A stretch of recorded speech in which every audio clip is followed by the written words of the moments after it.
ಪರಿಯನು ಕಾಣಬೇಂದ್ರೆ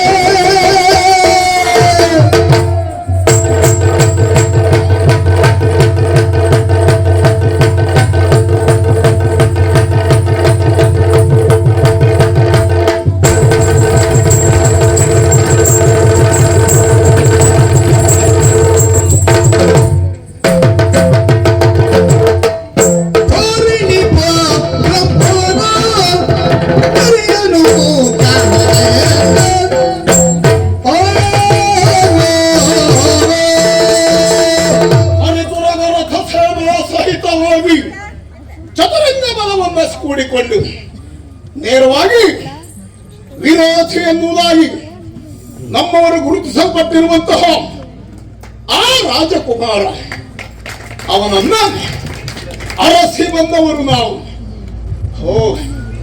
ವಿರೋಧಿ ಸೇನೆ ಪ್ರಬಲವಾಗಿದೆ, ಪ್ರಖರವಾಗಿದೆ, ಅನುಮಾನವೇ ಇಲ್ಲ.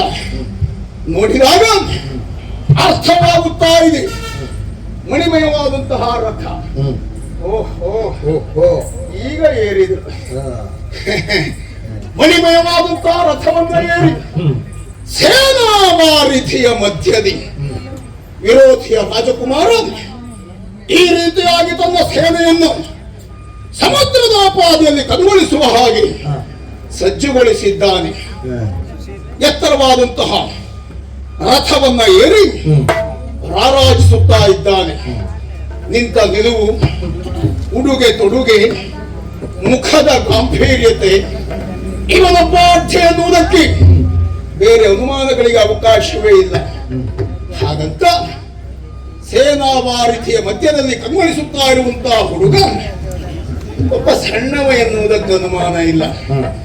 ಅವನೇನೋ ಪಂಥಾಹ್ವಾನವನ್ನು ಕೊಟ್ಟಿರಬಹುದು ನಮ್ಮ ಪರಾಕ್ರಮದ ಮೇಲೆ. ಅವ ಹೋದ ವೇಗದಲ್ಲಿಯೇ ನಾವು ಹೋದರೆ ನಮಗೂ ಅವನಿಗೂ ಏನು ವ್ಯತ್ಯಾಸ ಉಳಿದ ಹಾಗಾಗ್ತದೆ. ಅವನಿಗೆ ಬಿಸಿ ರಕ್ತ, ನಮಗೆ ಹದಗೊಂಡ ರಕ್ತ. ತಿಳಿದು ಒಳೆದು ಯೋಚಿಸಿ ವಿವೇಚಿಸಿ ಕಾರ್ಯೋನ್ಮುಖರಾಗಬೇಕಾದದ್ದು ನಮಗೆ ಕರ್ತವ್ಯ. ನೋಡೋಣ, ಒಂದೆರಡು ಒಳ್ಳೆ ಮಾತೆ ಆಡೋಣ. ಅರ್ಥ ಆದರೆ ಸ್ಪಂದಿಸ್ತಾನೆ, ಅಲ್ಲದೆ ಇದ್ರೆ ಮುಂದೆ ನೋಡೋಣ.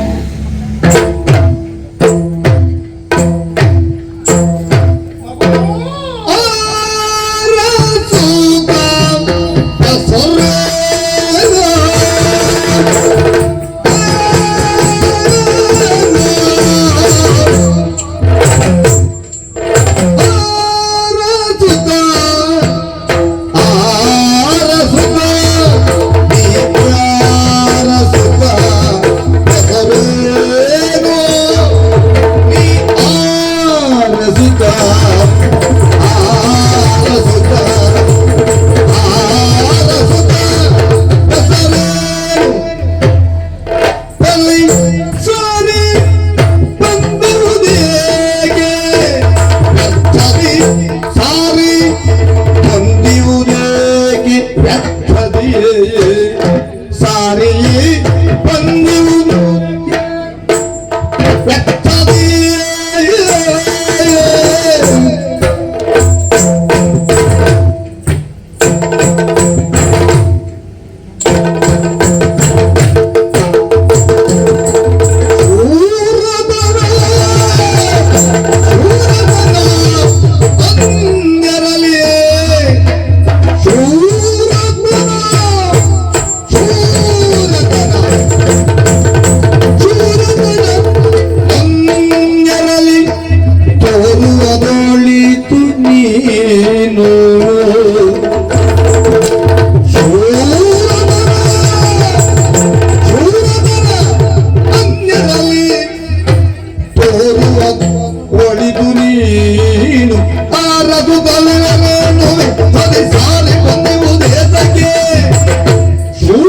ನೀನು ನಿನ್ನ ಗಾಂಭೀರ್ಯತೆ, ಮುಖದ ತೇಜಸ್ಸು, ಆಮೇಲೆ ನಿನ್ನದ್ದಾದಂತಹ ಧೈರ್ಯ, ಇದನ್ನೆಲ್ಲ ಗಮನಿಸಿದರೆ ನೀನೊಬ್ಬ ಪ್ರಭಾವಿಯ ಮಗ ಎನ್ನುವುದು ಅರ್ಥ ಆಗುತ್ತದೆ.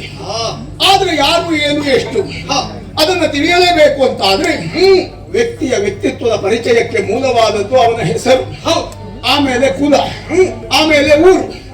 ಆದ್ರಿಂದ ಪ್ರಶ್ನಿಸ್ತಾ ಇದ್ದೇನೆ, ಆರಸುತ್ತ ನೀನು ಯಾರು?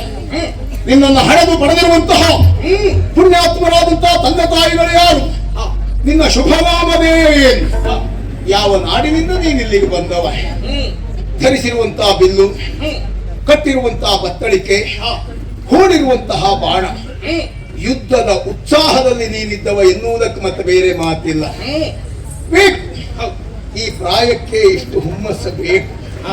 ಆದರೆ ಶೂರತನ ಅನ್ಯರಲ್ಲಿ ತೋರುವುದೊಳ್ಳಿತು. ಯಾಕೆಂದರೆ ಪ್ರತಿಷ್ಠಾನಗರವನ್ನು ಸೇರಿರುವ ನೀನು ಪ್ರತಿಷ್ಠಾನಗರದ ಪ್ರತಿಷ್ಠೆಯ ಅರಸನನ್ನೇ ಆಯ್ಕೆ ಮಾಡಿಕೊಂಡದ್ದು ಯುದ್ಧಕ್ಕಾಗಿ. ಇಷ್ಟ ಬೇಗ ನಮ್ಮ ಎದುರಿಗೆ ಬೇಡ ಆಗಿತ್ತು ಎನ್ನುವುದು ಮೇಲ್ನೋಟಕ್ಕೆ ಕಂಡಿರುವ ಸತ್ಯ. ಹಾಗಾಗಿ ನಿನ್ನ ಭವಿಷ್ಯನ್ನು, ನಿನ್ನ ಆಯುಷ್ಯನ್ನು ಲಕ್ಷ್ಯದಲ್ಲಿರಿಸಿಕೊಂಡು ಆಡುವ ಮಾತು, ನೀನು ಮುಂದೆ ಬೆಳೆಯಲೇಬೇಕು, ಉಳಿಯಲೇಬೇಕು ಅಂತಾದ್ರೆ ದೇಹದಾಢ್ಯತೆಯ ಆ ಪ್ರದರ್ಶನ, ನಿನ್ನ ಪೌರುಷದ ಪ್ರದರ್ಶನ ಭರತನ ಎದುರುಗಡೆಯಲ್ಲೇ ಅಲ್ಲ, ಉಳಿದ ಅರಸುಗಳಲ್ಲಿ ತೋರಿಸಿದ್ರೆ ಅದು ಲೇಸು. ಅದಕ್ಕಿಂತ ಮೊದಲು ನಿನ್ನ ಪರಿಚಯ ಏನು ಅಂತ ಹೇಳಿ.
ಆಯ್ತು.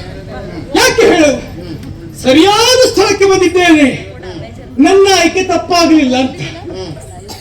ಅರಸನೊಬ್ಬ ಅವನೆಷ್ಟೇ ದೊಡ್ಡ ಮಟ್ಟಕ್ಕೆ ಏರಿರಲಿ, ಇದರಿಗೆ ಬಂದ ವ್ಯಕ್ತಿ ಸಣ್ಣ ಮನೋ ದೊಡ್ಡವನು ಎನ್ನುವುದನ್ನು ಯೋಚಿಸದೆ ಬಂದಂತ ವ್ಯಕ್ತಿಯಲ್ಲಿ ಪರಿಚಯದ ಕೇಳೋದಕ್ಕೆ ಮುಂದಾಗಲ್ಲ. ಅಲ್ಲಿಗೆ ನಾನು ಇದನ್ನು ಮೆಚ್ಚಿತ್ತು. ನಮ್ಮ ವ್ಯಕ್ತಿತ್ವವೇ ಹಾಗೆ. ನಾವು ಪಡೆಯುವುದಿದ್ರು ಯಾರು ಕೊಟ್ಟದ್ದು ಎಷ್ಟು ಕೊಟ್ಟದ್ದು ಲೆಕ್ಕ ಇಟ್ಟುಕೊಂಡೇ ಪಡಿತೇವೆ. ತಿರ್ಗ ಕೊಡುವುದಿದ್ರು ಯಾರಿಗೆ ಕೊಡುವುದು ಎಷ್ಟು ಕೊಡುವುದು ಲೆಕ್ಕ ಇರ್ಲಿ ಅಂತ ಕೇಳೇ ಕೊಡ್ತೇವೆ. ಒಂದು ರೀತಿ ಲೆಕ್ಕಾಚಾರದ ಜನ ಅಂತ ಗೊತ್ತಾಯ್ತು ನಮಗೆ. ಬದುಕಿನಲ್ಲಿ ಲೆಕ್ಕಾಚಾರ ತಪ್ಪಿದ್ರೆ ಎಲ್ಲ ತಪ್ಪು ಅಲ್ವಾ? ಹಾಗಾಗಿ ನಾನು ಇಲ್ಲಿಗೆ ಬರ್ಲಿಕ್ಕೆ ಲೆಕ್ಕಾಚಾರ ಹಾಕಿದ್ದು. ಅಯ್ಯ, ಅಪರಿಚಿತ ವ್ಯಕ್ತಿಗಳು ಯಾರೇ ಆಗ್ಲಿ ಮನೆಗೆ ಬಂದಿರ್ಲಿ, ಇಲ್ಲ ಹೋರಾಟಕ್ಕೆ ಕಡೆಗೆ ಬಂದಿರ್ಲಿ, ಅಪರಿಚಿತರು ಅಂತ ಆದ್ರೆ ಪರಿಚಯ ಮಾಡಿಕೊಳ್ಳುವುದ್ರಲ್ಲಿ ತಪ್ಪಿಲ್ಲ ಅಲ್ವಾ? ಹಾಗಾಗಿ ನೀನು ಕೇಳಿದ್ರಿಂದ ಸಂತೋಷದಿಂದ ನನ್ನ ಕುರಿತಾಗಿ ನಾನು ಪರಿಚಯವನ್ನು ಹೇಳಲಿಕ್ಕೆ ಮುಂದಾಗ್ತಿದ್ದೇನೆ. ನೀನು ಕೇಳಿರ್ಬಹುದಯ್ಯ, ಪ್ರಪಂಚಕ್ಕೆ ಬೆಳಕನ್ನು ನೀಡುವುದರ ಮೂಲಕವಾಗಿ ಜಗಚ್ಚಕ್ಷು ಎನಿಸಿಕೊಂಡವ ಸೂರ್ಯದೇವ ಅಂತಹ ಸೂರ್ಯವಂಶದಲ್ಲಿ ಆವಿರ್ಭವಕ್ಕೆ ಬಂದು ಪ್ರಭುವು ವಿಭವವಾಗಿ ಮೆರೆಯುತ್ತಾ ಇದ್ದವರು ರುಕ್ಮಾಂಗದ ಭೂಪಾಲ, ಅವರ ಮುದ್ದಿನ ತರಳ ಧರ್ಮಾಂಗದ ನಾನು, ಮಣಿಕುಲ ಸಂಜಾತ ರುಕ್ಮಾಂಗದನ ಮಗ ಧರ್ಮಾಂಗದ. ಇಲ್ಲಿವರೆಗೆ ವಿಷಯ ಗೊತ್ತಾಯ್ತು. ಇನ್ನು ಮುಂದಿನ ವಿಷಯ ಸಂತೋಷದಿಂದ ಹೇಳ್ತೇನೆ. ಬಂದಿರುವುದು ಹೋರಾಟ ಕೊಡಲು ಸಲುವಾಗಿ ದಿಗ್ವಿಜಯಾರ್ಥಿಯಾಗಿ ಬಂದವ ನಾನು. ಅದಕ್ಕಾಗಿ ಕೇಳ್ತಾ ಇರುವುದು ನಿನ್ನಲ್ಲಿಷ್ಟೇ, ನನ್ನ ಸಾಮರ್ಥ್ಯವನ್ನು ನೀನು ಎಲ್ಲಾದ್ರೂ ಸಂತೋಷದಿಂದ ಒಪ್ಪಿ ನೀನೇ ಸಂತೋಷದಿಂದ ಕಪ್ಪನ್ನು ಕೊಡ್ತೀಯ ಅಂತ ಆದ್ರೆ ನನ್ನ ಆಕ್ಷೇಪ ಇಲ್ಲ. ಇಷ್ಟರಲ್ಲೇ ನಿನ್ನನ್ನು ನೋಡಿ ನಾನು ಕಪ್ಪ ಕೊಟ್ಟು ನಿನ್ನ ಆಕ್ಷೇಪ ಇಲ್ಲ. ಇನ್ನು ಅಲ್ಲ, ಅವಕಾಶ ಉಂಟು, ನಾನು ಒಂದೇ ಅವಕಾಶ ಕೊಡುವುದಿಲ್ಲ. ಇನ್ನು ಇವತ್ತು ನೀನು ನನಗೆ ಅವಕಾಶ ಕೊಡುವ ಹಾಗಲ್ಲ, ನಿನಗೆ ಅವಕಾಶ ಅಂತಲ್ಲ, ನನ್ನಲ್ಲಿ ಇಟ್ಟುಕೊಂಡು ಬಂದ್ರು ಆಯ್ಕೆಗಳು. ನಮ್ಮೂರಿಗೆ ಬಂದುಕೊಂಡು ನಮ್ಮನ್ನೇ ಕರ್ಕೊಂಡು ನಮಗೆ ಅವಕಾಶ ಹಾಗಲ್ವಯ್ಯ. ಬರುವ ಪೂರ್ವದಲ್ಲಿ ನಾನಿಟ್ಟುಕೊಂಡು ಬಂದಿರುವ ಎರಡು ಆಯ್ಕೆಗಳು, ಅದು ನಿನಗೆ ಅಂತಲ್ಲ. ನಿನ್ನ ಆಯ್ಕೆ ಸರಿ. ನಮ್ಮನ್ನು ಕೇಳಿಕೊಳ್ಳುವಾಗ ಅದು ಬೇಡಿಕೆ ಆಗಿರ್ಬೇಕು ಬಿಟ್ರೆ ಅವಕಾಶ ಆಗಿರಬಾರ್ದು. ಅಲ್ಲ, ಯುದ್ಧಕ್ಕೆ ಪಕ್ಷ ವಿರೋಧಿ ಯಾವುದಾದ್ರೂ ನಿನ್ನ ಅಪ್ಪನ ವಯಸ್ಸಿನವ ಎನ್ನುವುದಾದ್ರೂ ತಿಳುವಳಿಕೆ ಬೇಕು ಬೇಡ. ಈಗ ನೆನಪಾಯ್ತು. ಅಲ್ಲ, ಅಪ್ಪನ ವಯಸ್ಸಿನವ್ ಹೌದು. ಆದ್ರೆ ಏನ್ ಮಾಡೋಣ ಹೇಳು, ನಾನು ಬಂದು ರಣಕ್ಷೇತ್ರಕ್ಕಲ್ವಾ? ಇರ್ಲಿ ಅಪ್ಪ, ಹಾಗಾಗಿ ರಣಕ್ಷೇತ್ರ ನಾ ಬಂದದ್ದು ಅದಕ್ಕೆ. ನಾ ಯುದ್ಧವೇ ಮಾಡಬಹುದಿತ್ತು, ಪರಿಚಯ ಕೇಳಿದ್ದೆ ಯಾಕೆ? ಯಾಕೆ? ರಣಕ್ಷೇತ್ರ ಎನ್ನುವುದು ಬೇರೆ, ಮಾನವೀಯತೆಯ ಮೌಲ್ಯ ಎನ್ನುವುದು ಬೇರೆ. ಸರಿ, ನಾನು ಪ್ರಶ್ನೆ ಮಾಡಿದ್ದು ಮಾನವೀಯತೆಯ ದೃಷ್ಟಿಯಿಂದ ಬಿಟ್ರೆ ವೀರನಾಗಿ ಅಲ್ಲ. ಸರಿ, ನೀವು ಮಾನವೀಯತೆಯ ದೃಷ್ಟಿಯಿಂದ ಹೇಳುವುದಾದ್ರೆ ನಾನು ಎರಡು ಆಯ್ಕೆಗಳನ್ನು ಇರಿಸಿಕೊಂಡು ಬಂದವನಿದ್ದೇನೆ. ಆಯ್ತಾ? ಒಂದು, ನನ್ನ ಸಾಮರ್ಥ್ಯವನ್ನು ಮೆಚ್ಚಿ ಕಪ್ಪನ್ನು ಕೊಡುವುದು. ಇಲ್ಲ, ನಿನಗೆ ಹೀಗೆ ಕಪ್ಪ ಕೊಡ್ಲಿಕ್ಕೆ ಇಷ್ಟ ಇಲ್ಲ ಅಂತಾದ್ರೆ ಹೋರಾಟದ ಮೂಲಕವಾಗಿ ನನ್ನ ಜಯಿಸಬೇಕಿಲ್ಲ, ಸೋಲ್ಬೇಕು. ಎರಡು ಒಂದು ಆಯ್ಕೆನಿಲ್ಲ. ಒಂದು ಕಪ್ಪ ಕಾಳಿ ಅಲ್ಲದೆ ಇದ್ರೆ ಯುದ್ಧ. ನಾನು ಯಾರು ಅಂತ ಗೊತ್ತಾ? ಯಾರು? ರಾಜ ವೀರ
ಬಹಳ ಸಂತೋಷ ಆಯಿತು, ಸಮಾಧಾನ ಆಯಿತು.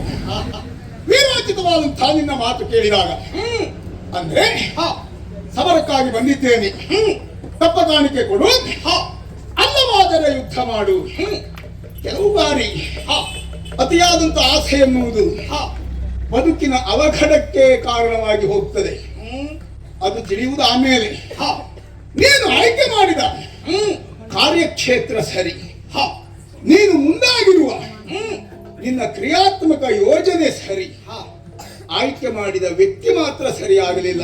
ಯಾಕೋ? ರುಕ್ಮಾಂಗದ ಭೂಪತಿಯ ಮಗನಾಗಿ ಸೂರ್ಯವಂಶದಲ್ಲಿ ಜಾಹಿರ್ಮಾನಕ್ಕೆ ಬಂದಿರುವ ನೀನು, ಕ್ಷಾತ್ರಿಯೋಚಿತವಾಗಿರುವಂತಹ ಹೋರಾಟ, ಅರಸು ಕುಮಾರರಿಗೆ ಸಲ್ಲಲೇಬೇಕಾದ ದಿಗ್ವಿಜಯ ತಪ್ಪಲ್ಲವೇ ಅಲ್ಲ.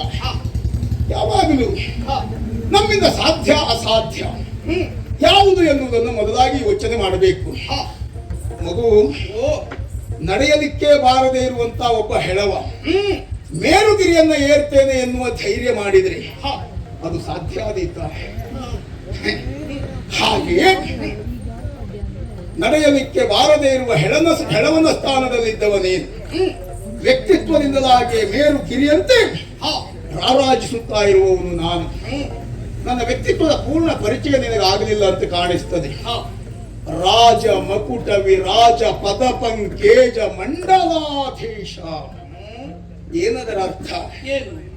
ಕೇವಲ ಎಲ್ಲ ಅರಸರಂತೆ ನಾನಲ್ಲ, ರಾಜ ಮಕುಟವನ್ನ ಧರಿಸಿದ ಎಲ್ಲ ಅರಸರ ಹಾಗೆ ನನ್ನ ಮಕುಟ ಅಲ್ಲ. ರಾಜ ಮಕುಟ ವಿರಾಜ, ಅನೇಕ ಅರಸು ಮಕ್ಕಳಿಂದ ಅನೇಕ ಕಿರೀಟ ಪತಿಗಳಿಂದ ಪೂಜಾರ್ಹತೆಯನ್ನ ಪಡೆದಿರುವ ರಾಜ ಮಕುಟ ವಿರಾಜ ಪದಪಂಕೇಜ ನಾನಾಗಿದ್ದೇನೆ. ನಾನು ನಡೆಯುವಂತಹ ಪ್ರತಿಯೊಂದು ದಾರಿಯು, ನಾನು ಕೈಗೊಳ್ಳುವಂತಹ ಪ್ರತಿಯೊಂದು ಹೆಜ್ಜೆಯು ಅದಕ್ಕೊಂದು ಉದ್ದೇಶ ಎನ್ನುವುದಿರ್ತದೆ. ಆ ಉದ್ದೇಶದಲ್ಲಿ ಸಾಫಲ್ಯತೆಯನ್ನು ಪಡೆದವ ನಾನಿದ್ದೇನೆ. ಮಾತ್ರ ಅಲ್ಲ, ಮಂಡಲಾಧೀಶ. ಯಾಕೆಂದ್ರೆ ಚಕ್ರವರ್ತಿ ಪೀಠವನ್ನ ಏರಿದ ಎಲ್ಲರಿಗೂ ಈ ಯೋಗ್ಯತೆ ಬರುವುದಿಲ್ಲ. ಚಕ್ರವರ್ತಿ ಪೀಠವನ್ನು ಒಬ್ಬ ಅರಸನಾದವ ಏರ್ತಾನೆ ಅಂತ ಆದ್ರೆ ಮೂರು ಮೂರ್ತಿಗಳ ಗುಣ ಆವಾಹನೆ ಆಗಿರ್ತದೆ ಎನ್ನುವುದೇ ಅರ್ಥ. ಹೌದಪ್ಪ, ಪಾಲನೆಯಲ್ಲಿ ಹರಿ, ಲಯದಲ್ಲಿ ಹರ, ಸೃಷ್ಟಿಸುವಲ್ಲಿ ಬ್ರಹ್ಮ. ಅಂದರೆ ಆ ಮೂರು ಗುಣಗಳು ಒಬ್ಬ ಚಕ್ರವರ್ತಿಯಲ್ಲಿ ಇರಲೇಬೇಕಾಗ್ತದೆ. ಅಂತಹ ರಾಜ ಮಕುಟ ವಿರಾಜ, ಹರಿಯ ಕೈಯಲ್ಲಿ ರಾರಾಜಿಸುತ್ತಿರುವಂತಹ ಸುದರ್ಶನದ ಬಗ್ಗೆ ನೀನು ಕೇಳಿರಬಹುದು. ಸುದರ್ಶನ ಚಕ್ರ ದುಷ್ಟರ ದಮನಕ್ಕಾಗಿ ಹರಿ ಹಿಡಿದುಕೊಂಡದ್ದು. ಅದೇ ರೀತಿಯಲ್ಲಿ ಚಕ್ರವರ್ತಿಗಳಾದಂತಹ ನಾವು ಹಾಗೆ ದುಷ್ಟರನ್ನ ದಮನಿಸುವುದಕ್ಕೆ, ಶಿಷ್ಟರನ್ನ ಪರಿಪಾಲಿಸುವುದಕ್ಕೆ ಚಕ್ರವರ್ತಿ ಪೀಠದ ಯೋಗ್ಯತೆಯನ್ನು ಬಳಸಿಕೊಳ್ಳುವವರು. ಹೀಗೆ ಮಂಡಲಾಧೀಶನಾಗಿ ಚಕ್ರವರ್ತಿಯಾಗಿರುವಂತಹ ನಾನು ನಿನ್ನ ಯುದ್ಧದ ಆಯ್ಕೆಗೆ ಅಲ್ಲ, ನಾನು ನಿನಗೆ ಪೂಜಿತನು. ನಿಜವಾಗಿ ನೀನು ಮಾಡಬೇಕಾದ ಕೆಲಸ ಏನು ಗೊತ್ತಾ? ಊರಿನಿಂದಲೇ ಹೊರಡುವಾಗ ನನ್ನ ವಿಷಯ ಗೊತ್ತದ್ದಾದ್ರೆ ಅಲ್ಲಿಂದಲೇ ಪೂಜೆಗೆ ಬೇಕಾದ ಸಿದ್ಧತೆ ಮಾಡಿಕೊಂಡು, ಹಣ್ಣುಕಾಯಿ ತಂದ್ರೆ ಒಳ್ಳೇದು, ತರದೇ ಇದ್ರು ಬೇಕು ಅಂತ ನಾ ಹೇಳುವುದಿಲ್ಲ. ತರಲೇಬೇಕು ಅಂತ ಒತ್ತಾಯವೂ ಇಲ್ಲ. ಮಂಗಳಾರತಿ ಮಂಗಳಾರತಿ ನಿನ್ನ ಗುಣದ ಸ್ವಭಾವಕ್ಕೆ ತಕ್ಕ ಹಾಗೆ ಕೊಡಬಹುದು, ಕೊಡದೇವು ಇರಬಹುದು. ಸರಿ. ಯಾಕೆಂದ್ರೆ ಕೊಡುವ ಎಲ್ಲಾ ಮಂಗಳಾರತಿಯು ನಮ್ಮ ಸ್ವಭಾವಕ್ಕೆ ಸರಿಯಾಗಿ ಬರ್ತದೆ ಅಂತ ಹೇಳಲಿಕ್ಕೆ ಆಗುವುದಿಲ್ಲ. ಅವರವರ ಭಾವಕ್ಕೆ ಅವರವರ ಭಕ್ತಿಗೆ. ನಿನ್ನ ಭಕ್ತಿ ನಿನ್ನ ಭಾವನೆ ಹೇಗೋ.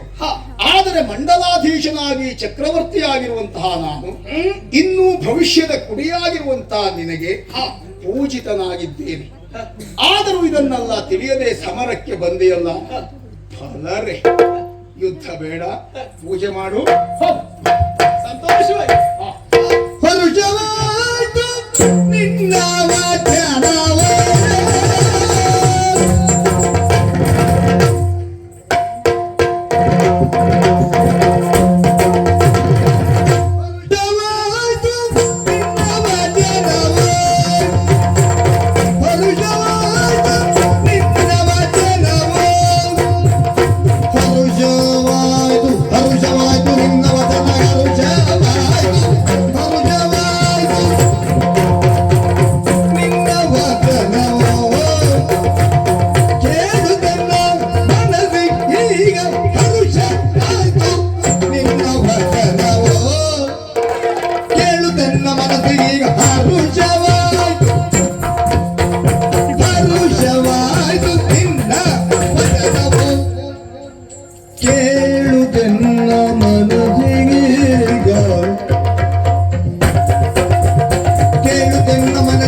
ಮತ್ತೆ ಶ್ರೀಹರಿಯ ನೋಡೆ ಯುದ್ಧ ಭೋಜವಿಲೆ. ಮತ್ತೆ ಶ್ರೀ ಹರಿಯ ನೋಡೆ ಯುದ್ಧ ಭೋಜವಿಲೆ. ನೇತ್ರವೆರಡಿದೆ ಯುದ್ಧ ಭೋಜವಿಲೆ. ನೇತ್ರವೆರಡಿದೆ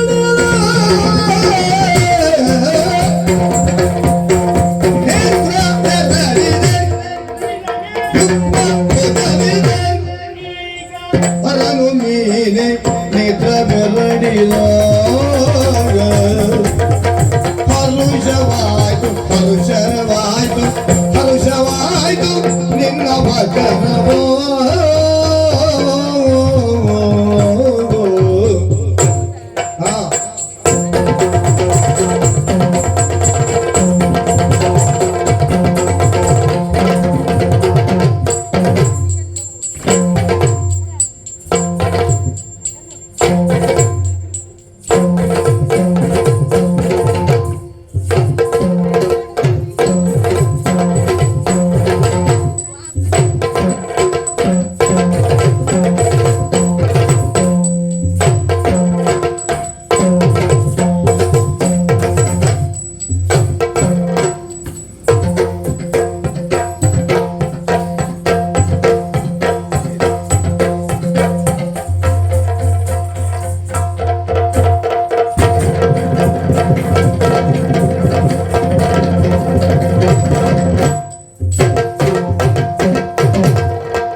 ಪರಮಿರಂಚಿ ಪರಮಿರಂಚಿ ಎನಲು ನಿನಗೆ ಪರಮಿರಂಚಿ ಎನಲು ನಿನಗೆ ಪರಮಿರಂಚಿ ಎನಲು ನಿನಗೆ ಶಿರವಿದೊಂದು ತೋಪುದೀಹ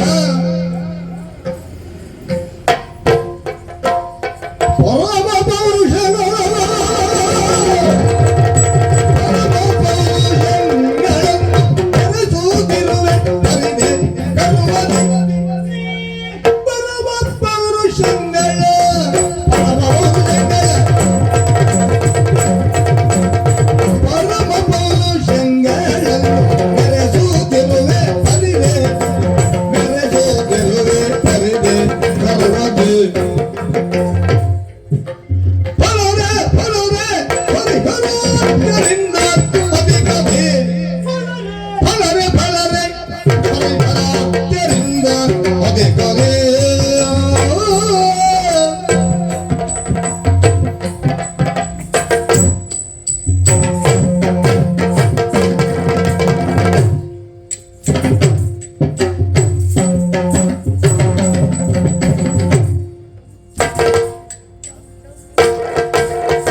ಹರುಷವಾಯ್ತು. ಯಾವುದು? ನಿನ್ನ ಮಾತು ಕೇಳಿ. ನಾನು ಆದಷ್ಟು ಅದೇ ರೀತಿ ಮಾತ್ರ ಆಡ್ತೇನೆ. ಇದು ಆದ್ರೆ ಯಾರ್ಯಾರಿಗೆ ಹೇಗಾಗ್ತದೆ ಅಂತ ಹೇಳಲಿಕ್ಕೆ ಆಗುವುದಿಲ್ಲ. ಇಲ್ಲ, ಕೇಳೇ ಬಂದಿದ್ದೇನೆ. ನಿನ್ನ ಮಾತಿಗೆ ಎಲ್ಲರೂ ಹರ್ಷ ಪಡ್ತಾರಂತೆ. ಕೆಲವೊಂದು ಸಾರಿ ಇಲ್ಲಿ ಪ್ರತಿಷ್ಠಾನಪುರದ ರಸ ಸಿಂಹ ವಿಷ್ಣುರವನ್ನೇರಿ ಪ್ರಜೆಗಳನ್ನ ಕುರಿತು ಒಂದೆರಡು ಮಾತನ್ನ ಅಳದು ತೂಗುವುದನ್ನು ಕಾದು ನೋಡಬೇಕು ಅಂತ ಬಹಳ ಪ್ರಜೆಗಳು ಕಾಯ್ತಾ ಇರ್ತಾರಂತೆ. ಹಾಗೆ ಮಾತು ಮತ್ತೊಬ್ಬರಿಗೆ ಸಂತೋಷ ಕೊಟ್ಟಿತ್ತು ಅಂತ ಆದ್ರೆ ಆಡಿದ ಮಾತು ಸಾರ್ಥಕ ಆಯಿತು ಅಂತ ಅರ್ಥ. ಹಾ, ಅದವರಿಗೆ. ಅದು ನನಗೆ ನಿನಗೆ ಆ ದೃಷ್ಟಿಯಲ್ಲ. ಮತ್ತೆ ನೀನಾಡುವ ಮಾತನ್ನು ಕೇಳಿ ಹಾ ಹರುಷ ಎಲ್ಲಾದದ್ದು ಏನಾಗತ್ತು? ನಗಬೇಕೋ ಹಾ. ಹೇಗೆ ಸ್ವೀಕರಿಸಬೇಕು ಅಂತ ಗೊತ್ತಾಗ್ತಿಲ್ಲ. ಓ, ಅಂದ್ರೆ ನಿನಗೆ ಭವಿಷ್ಯ ಆದದ್ದು ಮನಸ್ಸಿಗೆ ಹಿಡಿಸಿ ಅಲ್ಲ, ಒಂದು ದೃಷ್ಟಿಯಲ್ಲಿ ಹಿಡಿಸ್ತು. ಆದ್ರೆ ಒಂದು ರೀತಿ ವಿಡಂಬನೆ. ಆ, ಹಾ ಕೊನೆಯಲ್ಲಿ ಸ್ವಲ್ಪ ಹಾ. ಅದು ನೀನು ಎಲ್ಲಿವರೆಗೆ ನಾನು ಒಪ್ಪಿಕೊಂಡಿದ್ದೆ. ಎಲ್ಲಿವರೆಗೆ? ನೀನ್ ಹಿರಿಯವನು, ಹಾ ಪೂಜನೀಯ ವ್ಯಕ್ತಿ ಹಾ. ಅನ್ನುವರೆಗೆ ಒಪ್ಪಿದ್ದು ಸಂತೋಷದಿಂದ. ಮತ್ತೆ ನಿನಗೆ ಬೇಸರ ಆದದ್ದು ಯಾವುದು? ಅದು ಪೂಜಿಸಬೇಕು. ಪೂಜನೀಯ ವ್ಯಕ್ತಿಯನ್ನು ನೀವು ಒಪ್ಪಿದ ಮೇಲೆ ಪೂಜೆ ಮಾಡೋದು ತೊಂದರೆ ಇಲ್ಲ. ಅಲ್ಲ ಅಲ್ಲ ಒಂದು ಕೆಲಸ ಮಾಡು, ಅದಕ್ಕಿಂತ ಮೊದಲೇ ಖಂಡನೆ ಮಾಡು, ಅದೇ ನಾವು ಒಪ್ಪಲಿಲ್ಲ ಅಂತ ಹೇಳಿ. ಹಾಗಲ್ಲ. ಅವ್ರು ಒಪ್ಪಿದ ಮೇಲೆ ಪೂಜೆ ಮಾಡ್ಬೇಕು. ಅಯ್ಯ, ಹಾ ಹಿರಿಯರನ್ನ ಹಾ. ಗೌರವಿಸಬಾರದನ್ನುವಂತ ಹೀನ ಸಂಸ್ಕಾರ ನಮ್ಮದಲ್ಲ. ಹಾಗಾಗ್ಲಿಕ್ಕೆ ಸಾಧ್ಯ ಇಲ್ಲ, ಯಾಕೆಂದ್ರೆ ನೀನು ರಾಜಕುಮಾರ ಅಲ್ವೇ? ಹಾ. ಅಂತದನ್ನೆಲ್ಲ ಕಲಿತೇ ಬಂದವರು ನಾವು. ಜೊತೆಯಲ್ಲಿ ಹಿರಿಯರಾದವರನ್ನ ಯಾರನ್ನು ಎಲ್ಲಿ ಹೇಗೆ ಗೌರವಿಸಬೇಕೆನ್ನುವುದನ್ನು ಸ್ವಲ್ಪ ರಾಜಕೀಯ ನೀತಿಯಲ್ಲಿ ಕಲಿತವರಿದ್ದೇವೆ. ಒಳ್ಳೆ ಅಲ್ವಾ? ಹಾಗೆ ಇನ್ನು ನೀನು ಹೇಳಿದ ಹಾಗೆ ಪೂಜನೀಯ ವ್ಯಕ್ತಿ ಹೌದು, ಅದಿಲ್ಲ. ಈಗ ಯಾವ ಸ್ಥಳದಲ್ಲಿ ಯಾರನ್ನು ಗೌರವಿಸಬೇಕು? ತಂದೆ ತಾಯಿಗಳನ್ನ, ಗುರುಗಳನ್ನಾದ್ರೆ ಎಲ್ಲಿ ಸಿಕ್ಕಿದ್ರು ಅವರನ್ನು ಗೌರವಿಸಬೇಕು. ಸದಾ ಕಾಲ ಪೂಜಾರ್ಹ ವ್ಯಕ್ತಿಗಳು. ಉಳಿದವರನ್ನೆಲ್ಲ ಕಂಡಲ್ಲೆಲ್ಲ ಆಗುವುದಿಲ್ಲ. ಸಮಯ ಸಂದರ್ಭ ಸನ್ನಿವೇಶಕ್ಕೆ ಅನುಗುಣವಾಗಿ ಅವರಿಗೆ ಯಾವ್ಯಾವ ಗೌರವವನ್ನು ಹೇಗೆ ಕೊಡಬೇಕಾಗ್ತದೆ. ನೀನು ದಾರಿಯಲ್ಲಿ ಸಾಗಿ ಹೋಗುವಾಗ ಒಬ್ಬ ರತ್ನ ಸಿಗ್ತಾನೆ ಮುದುಕ, ಆಗ ಅವನನ್ನು ಗೌರವಿಸ್ತೀಯ. ದಾರಿಯಲ್ಲಿ ಸಾಗುವಾಗ ಅದೇ ಹೇಳಿದ್ನಲ್ಲ, ಸನ್ನಿವೇಶ ಪಾತ್ರ ಎಲ್ಲ ಚಿತ್ರಣ ಎಲ್ಲದು ಸಂಬಂಧಿಸಲ್ಪಡ್ತದೆ. ದಾರಿಯಲ್ಲಿ ಹೋಗುವಾಗ ರೊತ್ತನಲ್ಲ, ಅದು ನೀನೇ ಬಂದ್ರು ಒಂದು ಬಾರಿ ನಾನು ಕೈ ಜೋಡಿಸಿ ನಮಸ್ಕಾರ ಮಾಡ್ತೀನಿ. ಇದು ರಣಕ್ಷೇತ್ರ. ರಣಕ್ಷೇತ್ರದಲ್ಲಿ ಇದಿರಾಗಿ ಬಂದಂತ ವ್ಯಕ್ತಿ ಯಾರೆಂಬುದನ್ನು ನೋಡದೆ ಕೈ ಜೋಡಿಸುವ ಹಾಗಿಲ್ಲ. ಇಲ್ಲಿ ಪೌರುಷವೇ ಪ್ರಧಾನ. ಹೌದೌದು. ನಮ್ಮ ಕರ್ತವ್ಯ ಯಾವುದು ಹೇಳು? ಯುದ್ಧ ಮಾಡಬೇಕಾದ್ದು. ಅದರಲ್ಲಿಯೇ ನಾವು ದೇವರನ್ನು ಹುಡುಕ್ತೇವೆ ಬಿಟ್ರೆ ಇದಿರಿನಲ್ಲಿ ಬಂದವನನ್ನು ದೇವರು ಅಂತ ಹೇಳುವುದಿಲ್ಲ. ಈ ಯುದ್ಧ ಮುಗಿಸ್ಕೊಂಡು ನೀನು ಸಿಕ್ಕಿದಾಗ ನಾ ಬೇಕಿದ್ರೆ ನಮಸ್ಕಾರ ಮಾಡ್ತೇನೆ. ಹಾಗೆ ಇನ್ನು ನೀನು ನಮಸ್ಕಾರ ಮಾಡ್ತೀಯ ಅನ್ನೋ ಕಾರಣ ಮತ್ತೊಂದು ದಿವಸ ಸಿಗ್ಲಿಕ್ಕೆ ನಾನು ಸಮಯ ಮತ್ತೊಂದು ವೇಳೆ ನೀನು ಸಿಕ್ಕಿದರೆ ಸಿಕ್ಕಿದರೆ ಅಂತ ಹೇಳಿದ್ದು ಇನ್ನೂ ಗೌರವಿಸಬೇಕು ಅಂತ. ಸಮಸ್ಯೆ ಇವತ್ತು ನೀನು ನನ್ನ ತಂದೆ ಅಲ್ಲ, ತಾಯಿ ಅಂತೂ ಅಲ್ವೇ ಇಲ್ಲ, ಗುರು ಅಂತೂ ಅಲ್ವೇ ಅಲ್ಲ. ಹಾಗೆ ನಿನ್ನ ಗುರು ಅಲ್ಲ, ಅಲ್ವಲ್ಲ, ನೋಡಿದ್ರೆ ಗೊತ್ತಾಗುದಿಲ್ಲ ನನ್ನ ಶಿಷ್ಯ ನೀನಲ್ಲ. ಹಾಗಾಗಿ ನೀನ್ ಹೇಳಿದ್ರು ನಾನು ಒಪ್ಪಿಕೊಳ್ಳಿಕ್ಕೂ ಆಗುವುದಿಲ್ಲ ಅಲ್ವಾ? ಹಾಗೆ ಒಂದೊಂದು ದಿನ ಎಲ್ಲಿಯಾದ್ರೂ ನಾವಿಬ್ರು ಒಂದಾದ್ರೆ ಈ ಯುದ್ಧದಲ್ಲಿ ನೀನೇನಾದ್ರು ನನ್ನ ಕಪ್ಪ ಕೊಟ್ಟರೆ ಕೆಲವೊಂದು ವಿಭಾಗಕ್ಕೆ ನೀನು ಗುರುವಾಗಬೇಕಿದ್ರೆ ಪಡ್ಕೊಳ್ತೇನೆ. ನೀನು ಕಪ್ಪ ಕೊಟ್ಟರೆ ಹಾಗೆಂತೆ ಇನ್ನೂ ಗೌರವಿಸೋಣ ಅಂತ ಯಾವಾಗ ಸದಾ ಕಾಲ ಗೌರವಾರ್ಹರು 3 ಜನ ಇದ್ದಾರೆ. ಹರಿಹರ ಬ್ರಹ್ಮರು, ತ್ರಿಮೂರ್ತಿಗಳು. ಹಾಗೆ ನಿನ್ನನ್ನು ಯೋಚಿಸೋಣವೇ? ನೀನು ಹರನ, ಕೈಯಲ್ಲಿ ಶೂಲ ಇಲ್ವಲ್ಲ, ಜೊತೆಯಲ್ಲಿ ಹಣೆ ಗಣ್ಣ ನೀನಲ್ಲ, ನಿನಗಿರುವುದು 2 ಕಣ್ಣು, ಅವ ಮುಕ್ಕಣ್ಣ. ನೀನು ಹರನಲ್ಲ, ಅದನ್ನು ತೆಗೆದು ಹಾಕಾಯ್ತು. ಇನ್ನು ಹರಿಯೋ ಅಲ್ವೇ ಅಲ್ಲ, ನಿನಗೂ ನನ್ನ ಹಾಗೆ 2 ಭುಜಗಳಿವೆ ಅಲ್ವಾ? ಮತ್ತೆ ಕರದಲ್ಲಿ ಚಕ್ರ ನಿನಗಿಲ್ಲ, ಹಾಗಾಗಿ ನೀನು ಹರಿ ಅಂತೂ ಅಲ್ವೇ ಅಲ್ಲ. ಇನ್ನು ಸೃಷ್ಟಿಕರ್ತ ಬ್ರಹ್ಮದೇವನೋ, ನೀನೊಂದೊಂದು ಮಾತಾಡುವಾಗ ಏನ್ ಬೇಕಾದ್ರೂ ಸೃಷ್ಟಿ ಮಾಡಬಲ್ಲ ನೀವು, ಆದ್ರೆ ಇಲ್ಲಿ ನೀನು ಸೃಷ್ಟಿಕರ್ತನಲ್ಲ. ಯಾಕೆ? ತೋರುತ್ತಿರುವುದು ಒಂದೇ ಮುಖ, ಚತುರ್ಮುಖ ಬ್ರಹ್ಮ ನೀನಲ್ಲ. ಹಾಗಾದ್ರೆ ಕರದಲ್ಲಿ ದಂಡ ನಿನ್ನ ಕೈಯಲ್ಲಿಲ್ಲ, ಹಾಗಾದ್ರೆ ನೀನು ಹರಿಹರ ಬ್ರಹ್ಮರಲ್ಲಿ ಯಾರು ಅಲ್ಲ ಅಂತ ಆದ್ಮೇಲೆ ಮತ್ತೆ ನೀನು ನನಗೆ ಹೇಗೆ ಪೂಜನೀಯ ವ್ಯಕ್ತಿ ಆಗ್ತೀಯ? ಅಲ್ವೇ ಅಲ್ಲ. ಹಾಗಾಗಿ ಈ ಸ್ಥಳದಲ್ಲಿ ನಿನಗೆ ಪೂಜನೀಯ ವ್ಯಕ್ತಿ ಅಂತ ಪೂಜಿಸುವುದಕ್ಕೆ ಅವಕಾಶ ಇಲ್ಲ. ಇನ್ನು ನೀನು ಕೊಟ್ಟ ಅವಕಾಶ ಯುದ್ಧ ಮಾಡುವುದು ಒಂದೇ. ಯುದ್ಧ ಮಾಡ್ತೀಯಾ? ನಾನು ಆಗ್ಬೇಕಾದ ಅನಿವಾರ್ಯತೆ ಏನು?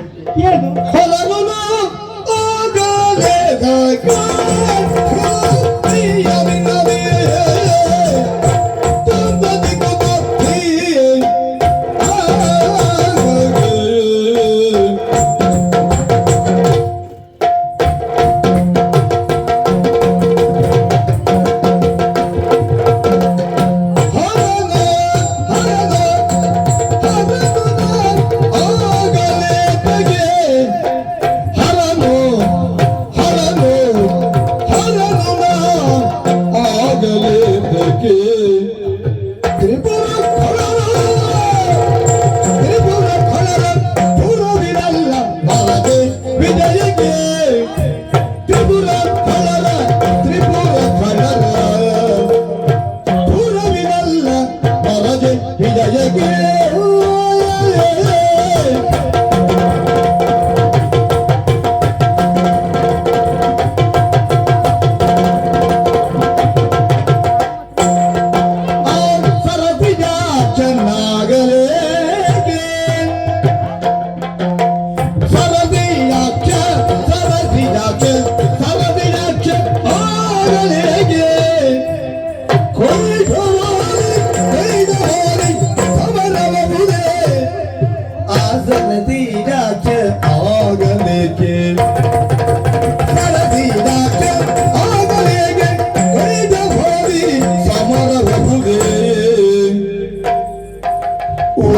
ವರವೀರಂಚಿಯಾಗಿ ನಿನ್ನ ಪುರವಿಜಯ ಎಂದೆನ್ನುವ ಆ ವರವೀರಂಚಿ ಆಗಿ ನಿನ್ನ ಪುರವಿಜಯ ಎಂದೆನ್ನುವ ಹಸ್ತಿಯ ಕಲ್ಪಿಸುವೆನು ತರಲ ಬೇಡ ಸಾಲು ನಿಶ್ಚಯ ಸೃಷ್ಟಿಯ ಕಲ್ಪಿಸುವೆನು ತರಲ ಬೇಡ ಬೇಡ ಬೇಡ ಸಾಲು ನಡೆ ನಡೆ ಸಾಲು ನಿಶ್ಚಯ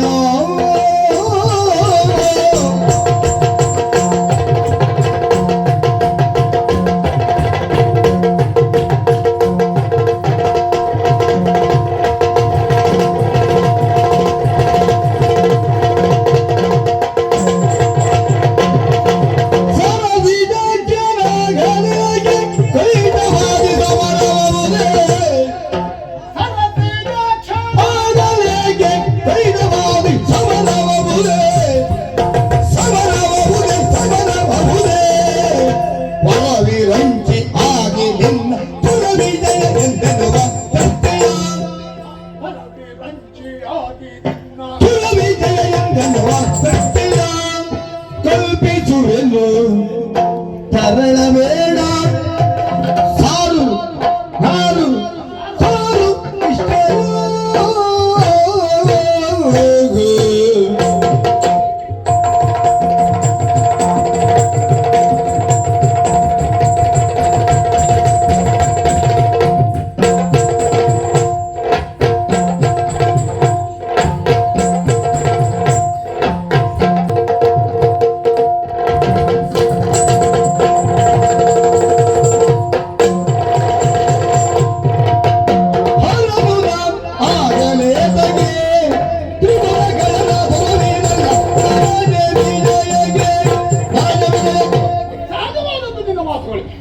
ತ್ರಿಮೂರ್ತಿಗಳಲ್ಲಿ ನಾನೊಬ್ಬನಲ್ಲ, ಆದ್ದರಿಂದ ಪೂಜಿಸುವುದಕ್ಕೆ ಸಾಧ್ಯ ಇಲ್ಲ. ನಿನ್ನ ಊಹೆ ತಪ್ಪು.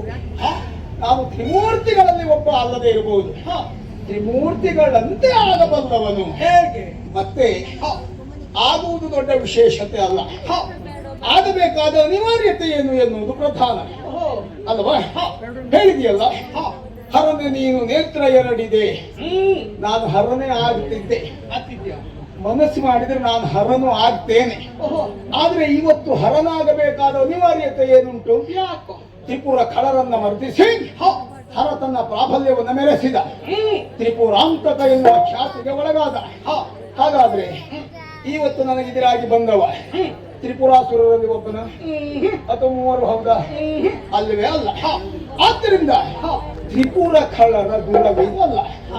ಆಮೇಲೆ ಹರಿ ಆಗ್ತೇನೆ. ಪಾಲನಾಕರ್ತೃವಾಗಿರುವಂತಹ ಹರಿ ನಾನು ಆಗಬೇಕು ಅಂತಾದ್ರೆ ಕ್ಷಣ ಮಾತ್ರದ ಕೆಲಸ, ಹರಿಯಂತೆ ಕಂಗೊಳಿಸಬಲ್ಲೆ. ಆದ್ರೆ ಇವತ್ತು ಹರಿಯಾಗಬೇಕಾದ ಅನಿವಾರ್ಯತೆ ಇಲ್ಲ. ಮಧುಕೈಟವರನ್ನ ಕೊಲ್ಲುವುದರ ಮೂಲಕವಾಗಿ ಮೇಧಿನಿಯ ನಿರ್ಮಾಣ ಮಾಡಿದವ ಹರಿ. ಪ್ರಪಂಚದ ಆದಿಯಲ್ಲಿ, ಸೃಷ್ಟಿಯ ಆದಿಯಲ್ಲಿ ಹರಿ ಅಂತ ಕಾರ್ಯವನ್ನು ನಡೆಸಿದ. ಈಗ ನಾನು ಹರಿಯಾಗಿದ್ರೆ ಬಂದವ ನೀನೇನು ಮಧುಕೈಟವನ. ಆದ್ದರಿಂದ ಹರಿಯಾಗಬೇಕಾದ ಅನಿವಾರ್ಯತೆ ಇಲ್ಲ. ಇನ್ನು ಸೃಷ್ಟಿಕರ್ತನಾದಂತಹ ಬ್ರಹ್ಮ ಖಂಡಿತ ನಾನು ಆಗ್ತೇನೆ. ಹೇಗೆ? ನನಗೂ ನಿನಗೂ ನಡೆಯುವಂತಹ ಇವತ್ತಿನ ಕಾಳಗದಲ್ಲಿ, ಈ ಯುದ್ಧದಲ್ಲಿ ನಿನಗೆ ಸೋಲನ್ನ ಸೃಷ್ಟಿಸಿ ನನಗೆ ಜಯವನ್ನ ಸೃಷ್ಟಿಸಿಕೊಳ್ಳುವುದರ ಮೂಲಕವಾಗಿ ಬ್ರಹ್ಮದೇವನು ನಾನಾಗಬಲ್ಲೆ. ಆದ್ದರಿಂದ ಚುರ ಬೇಡ.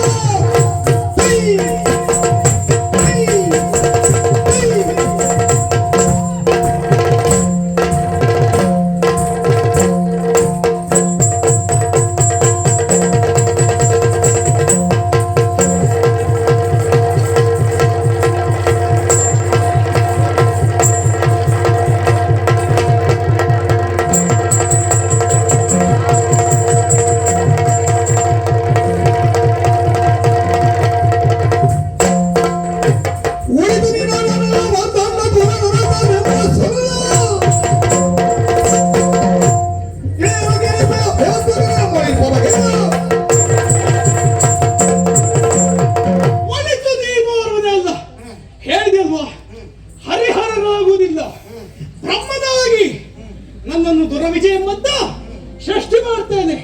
ಸುಮ್ಮನಿರ. ಸುಲಭದಲ್ಲಿ ಯಾವ ವ್ಯಕ್ತಿಗೂ ಕೂಡ ಹರಿಹರ ಬ್ರಹ್ಮಾದಿಗಳ ಶಕ್ತಿ ಬರ್ಲಿಕ್ಕೆ ಸಾಧ್ಯ ಇಲ್ಲ. ಯಾಕೆ ಹೇಳು? ನೀನೊಬ್ಬ ಮಾನವ, ಹಾಗಾಗಿ ಹೇಳ್ತಿದ್ದೇನೆ. ಮತ್ತೆ ನಿನ್ನದ್ದೆಂತದ್ದ? ಚಂದ್ರವಂಶದವರ, ನಮ್ಮ ವಂಶದವರ ಬಗ್ಗೆ ಹೇಳು. ಮಧುಮಾಂದಾತ ಭಗೀರಥ ಮುಂತಾದವರೇ ಅನೇಕ ಸಾಧನೆಯನ್ನು ಮಾಡುವುದರ ಮೂಲಕವಾಗಿ ಪ್ರಪಂಚಕ್ಕೆ ನೇತ್ರ ಸದೃಶರಾಗಿದ್ದಾರೆ. ಕೀರ್ತಿ ಪತಾಕೆಯನ್ನು ಹಾರಿಸಿದವರಿದ್ದಾರೆ. ಅಂತವರ ವಂಶದಲ್ಲಿ ನಾನು ಹುಟ್ಟಿದವ. ಮತ್ತೆ ಈ ನಿನ್ನ ಪೊಳ್ಳು ಬೆದರಿಕೆಗೆ ಹೆದರುವುದಲ್ಲ, ಸಾಮರ್ಥ್ಯ ಇದೆ ತೋರಿಸ್ತಿ ಅಂತ.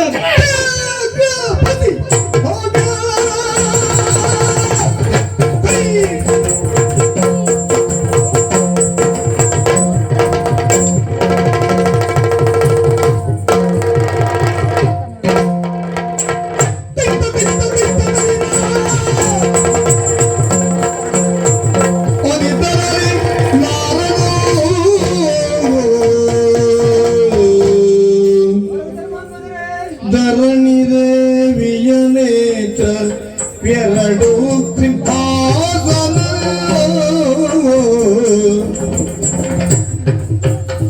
ಧರಣಿ ದೇವಿಯ ನೇತ್ರ ಎರಡು ಸಿಂಹಾಸನ, ಮೆರೆವುದು ರವಿಜಿ ಗುಣದೇವಿಯೇ.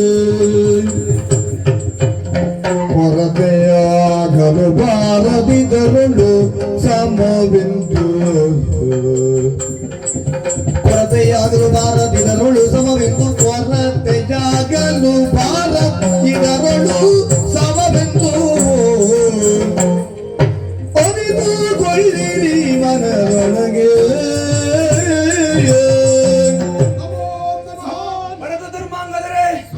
ನಡೆಯುತ್ತಿರುವಂತಹ ರಣಾಂಗಣದಲ್ಲಿ ಪ್ರತಿಸ್ಪರ್ಧಿಗಳಾಗಿ ಒಬ್ಬರ ಮೇಲೆ ಒಬ್ಬರು ನೀವು ಎರಗಲಿಕ್ಕೆ ಪ್ರಾರಂಭಿಸಿದ್ರಿ.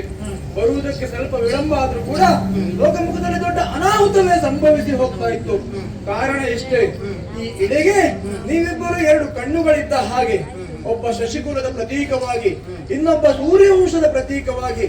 ಏನಾದ್ರೂ ಒಂದು ಕಣ್ಣಿಗೆ ತೊಂದರೆ ಆಯ್ತು ಅಂತಾದ್ರೆ ಹೊಂದಿರುವ ಕಣ್ಣಿಗೆ ನೋವನ್ನು ಅನುಭವಿಸುವ ಆ ತಾಯಿ.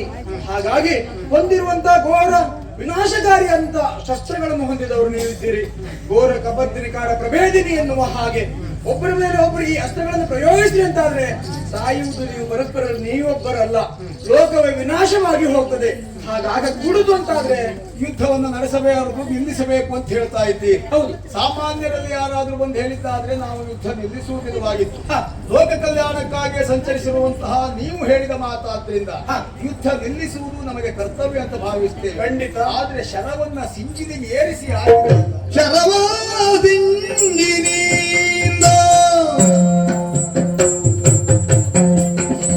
ಶರವಾದಿಂಗಿನಿಂದ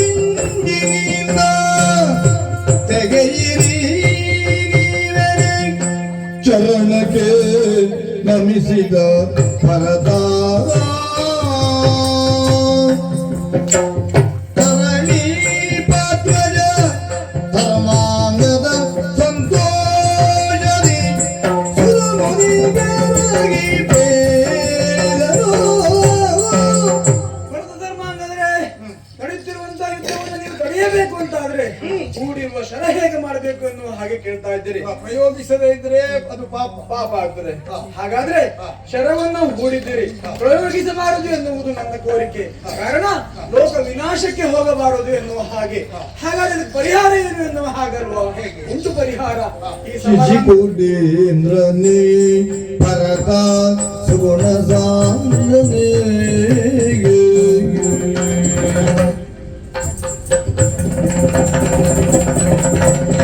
ಶಶಿಕುಲೇಂದ್ರನೇ ಶಶಿಕುಲೇಂದ್ರನೇ ಭರತ ಸುಗುಣ ಸಾಂದ್ರನೇ ಭರತ ಸುಗುಣ ಸಾಂದ್ರನೇ ವಿಸಜನಾಭನ ಕರುಣಾರತನ ಭಕುತನ ವಿಸಜನಾಭನ ಕರುಣಾರತನ ಭಕ್ತನ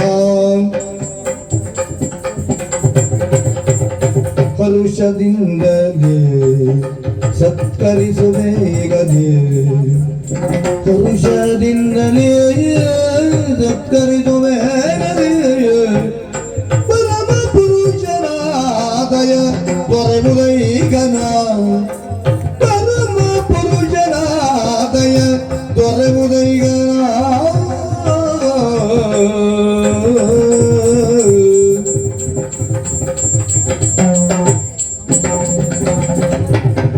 ನಿನ್ನ ಸುತೆಯರ ಕೊಟ್ಟು ಮನ್ನಿಸೈವರ ನಿನ್ನ ಸುತೆಯರ ಕೊಟ್ಟು ಮನ್ನಿಸೈವರ ಜನ್ಮವಾಗಿದೆ ಕಾರ್ಯವನ್ನೆಗೈಯುವುದ ಭರತ, ನಡೆಯುತ್ತಿರುವಂತ ಈ ಸಮರಾಂಗಣದಲ್ಲಿ ದ್ವೇಷ ಎನ್ನುವುದು ಬದಲಾಗಬೇಕು ಎನ್ನುವ ಹಾಗೆ ನಾನು ಹೇಳ್ತಾ ಇದ್ದೇನೆ. ಹೇಗೆ? ಕಾರಣ ಇಷ್ಟೇ, ಸಮರಾಂಗಣದಲ್ಲಿ ನೀವು ಪ್ರತಿಸ್ಪರ್ಧಿಗಳಾಗಿ ಹೋರಾಟ ಮಾಡ್ತಾ ಹೋದ್ರೆ ಲೋಕಕ್ಕೆ ಕಂಟಕವೇ ವಿನಃ ಅದರಿಂದ ಫಲಿತಾಂಶ ಎನ್ನುವುದು ಶುಭವಾಗಿ ಬರುವುದಿಲ್ಲ. ಹಾಗಾಗಿ ಇದಕ್ಕೆ ಪರಿಹಾರ ಏನು ಎನ್ನುವುದಾಗಿ ಯೋಚಿಸ್ತಾ ಹೋದ್ರೆ ಇರುವುದು ನಿನ್ನಲ್ಲಿಯೇ ಉಂಟು. ಹೇಗೂ ದಿಗ್ವಿಜಯಾರ್ಥಿಯಾಗಿ ಬಂದಂತ ಈತ ಯೋಗ್ಯತಾವಂತ ಎನ್ನುವುದರ ಅನುಮಾನವೇ ಇಲ್ಲ. ಆತನ ಸಾಮರ್ಥ್ಯ ಏನೆನ್ನುವುದು ನೀನು ಈಗಾಗಲೇ ಬಲ್ಲವನಾಗಿದ್ದಿ. ಹಾಗಾಗಿ ಅವನ ಯೋಗ್ಯತೆಗೆ ತಕ್ಕ ಹಾಗೆ ನಿನ್ನಲ್ಲಿರುವಂತಹ 5 ಕುವರಿಯರನ್ನ ಆತನಿಗೆ ಕೊಟ್ಟು ಮದುವೆ ಮಾಡಿದಿ ಅಂತ ಆದ್ರೆ ಈ ದ್ವೇಷ ಎನ್ನುವುದು ಹೋಗಿ ಸಂಬಂಧ ಎನ್ನುವುದು ಬದಲಾಗಿ ಹೋಗ್ತದೆ. ಯುದ್ಧ ನಡೆಯಬಾರದು. ಖಂಡಿತವಾಗಿ ನಮ್ಮಲ್ಲಿ ದ್ವೇಷ ಅಳಿಯಬೇಕು, ಅಳಿಯಲೇಬೇಕು, ಸಂಬಂಧ ಉಳಿಯಬೇಕು. ಹೌದು. ಅದಕ್ಕೆ ದಾರಿ ನನ್ನ 5 ಹೆಣ್ಮಕ್ಕಳನ್ನ ಅವನಿಗೆ ಆತನಿಗೆ ದಾರಿ ಎರೆದು ಕೊಡಬೇಕು. ಯಾರ್ಯಾರು ಹೇಳಿದ ಮಾತಲ್ಲ ಇದು. ನಾರದ ಮಹರ್ಷಿಗಳು ಹೇಳಿದ್ದು. ಲೋಕ ಕಲ್ಯಾಣಕ್ಕಾಗಿ ಮನೆ ಮಠ ಎಲ್ಲ ತೊರೆದವರು ನೀವು. ಹೌದು. ಹೆಂಡತಿ ಮಕ್ಕಳನ್ನ ತ್ಯಜಿಸಿದವರನ್ನ ಮದುವೆ ಆದವರು ಅಂತ ಇಲ್ಲವೇ ಇಲ್ಲ. ಆ ಸುಖವನ್ನ ತ್ಯಜಿಸಿದವರು. ನೀವೇ ಹೇಳಿದ ಮೇಲೆ ಈ ಮದುವೆ ವ್ಯವಹಾರದಲ್ಲಿ ಮತ್ತೆ ನಾವು ಆಗುವುದಿಲ್ಲ ಅಂತ ಹೇಳಲಿಕ್ಕೆ ಆಗುವುದಿಲ್ಲ. ಆದ್ರೆ ನನಗೊಂದು ಸಂಶಯ. ಏನು? ಇಲ್ಲಿಯವರೆಗೆ ವಿರೋಧಿಯಾಗಿದ್ದವ, ಅದರಲ್ಲಿ ಹುಮ್ಮಸ್ಸಿನ ಹುಡುಗ. ಅಯ್ಯೋ, ಒಂದು ಮಾತನಾಡಿದ್ರೆ 10 ಆಡ್ತಾನೆ. ಮಾತಾಡ್ತಾನೆ. ನಾವು ಅದನ್ನೆಲ್ಲ ಸುಧಾರಿಸಿಕೊಂಡು ಹೋಗುವುದು ಬಹಳ ಕಷ್ಟ. ಹೋಗಲೇಬೇಕು. ಇನ್ನೊಂದು, ನನ್ನ ಒಬ್ಬಳೇ ಮಗಳು ಅಂತ ಆದ್ರೆ ನಾನು ಹೀಗೀಗೆ ಅಂತ ಅವನ ಹತ್ರ ಮಾತಾಡ್ತಿದ್ದೆ. ಕೊಟ್ಟು ಕೈ ತೊಳೆದು 5 ಜನ ಹೆಣ್ಮಕ್ಳನ್ನು ಅವನಿಗೆ ಕೊಟ್ಟು ಮದುವೆ ಮಾಡಿಸಬೇಕು ಅಂತ ನೀವು ಹೇಳ್ತೀನಿ. ಕೊಡುವುದಕ್ಕೆ ನನ್ನ ಆಕ್ಷೇಪ ಇಲ್ಲ, ಅವನು ಪ್ರಾಯ ಸಮರ್ಥ. ಈಗ ನಾನಿಲ್ಲಿ ನನ್ನ 5 ಜನ ಹೆಣ್ಮಕ್ಳನ್ನು ಕೊಡುವುದಕ್ಕೆ ಒಪ್ಪಿದ್ರೆ ಇಲ್ಲಿ ಬರುವುದಕ್ಕಿಂತ ಮೊದಲು ಅವನಿಗೆ ಎಷ್ಟು ಜನ ಗಂಟು ಬಿದ್ದಿದ್ದಾರೋ ದೇವರಿಗೆ ಎಷ್ಟು ಜನರಿಗೆ ಮಾತು ಕೊಟ್ಟಿದ್ದಾರೋ ಗೊತ್ತಿಲ್ಲ. ಅದರಲ್ಲಿ ಎಷ್ಟು ಉಳಿಸ್ಕೊಳ್ಬೇಕು ಎಷ್ಟು ಬಿಡಬೇಕು ಅದೆಲ್ಲ ಅವನದ್ದೇ ತೀರ್ಮಾನ. ಹಾಗಾಗಿ ನೀವೇ ಒಂದು ಮಾತು. ಧರ್ಮಾಂಗದ ಸ್ವಾಮಿ ಕೇಳಿದೆಯಲ್ಲ ಅವನ ಮಾತು. ಹೌದೌದು. ಆತನೇನು ಸಂಬಂಧ ಬದಲಾಗುವುದಕ್ಕೆ ಲೋಕದಲ್ಲಿ ಇದು ಶುಭ ಸೂಚಕವಾಗಬೇಕು ಎನ್ನುವ ನನ್ನ ಮಾತಿಗೆ ಬಗ್ಗಿಕೊಂಡು ಆತನ 5 ಹೆಣ್ಮಕ್ಕಳನ್ನು ನೀನು ಕೊಡ್ಲಿಕ್ಕೆ ಒಪ್ಪಿದ್ದಾನೆ.